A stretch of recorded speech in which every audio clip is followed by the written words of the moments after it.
Let me give a couple of rules of thumb that might be useful. One is this old saying that if one of us could choose the price and the other choose the terms, I will always choose the terms and let you choose the price, right? So be careful about price. That would be the first one.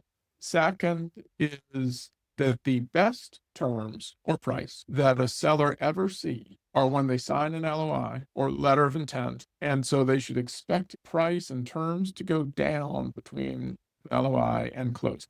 Because in the arc of how sales and businesses are accomplished, you've got competitive tension, or you're trying to achieve competitive tension, right? You're working and working, working and getting people to bid against one another in some fashion or another. Certainly, you can walk away up to the point you signed a letter of intent, at which point the seller business has agreed they will stop all other negotiations and allow the buyer time to validate all their assumptions. Well, you and I and every rational person would say as a buyer, okay, well, I'm going to make the most optimistic assumptions I can on the way to my bid without going off into fantasy land.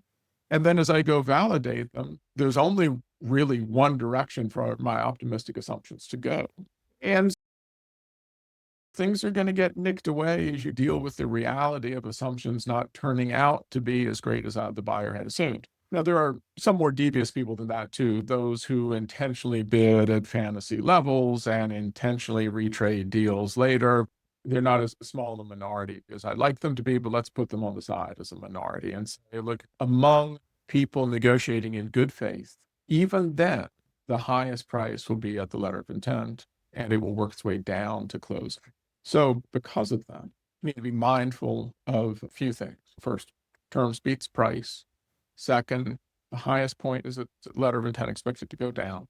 Third is if you really plan your negotiation from the beginning, from way back at prep, you can plan your negotiation so that you minimize the downward slope from LOI to closing. You are very careful as you're qualifying people's interest that you are not going to allow room for someone to say, well, my assumptions were disappointed. Or like in Casablanca, I'm shocked to find there's gambling in here. Even a well-intentioned person will be tempted to do that. And you don't want to allow room for that.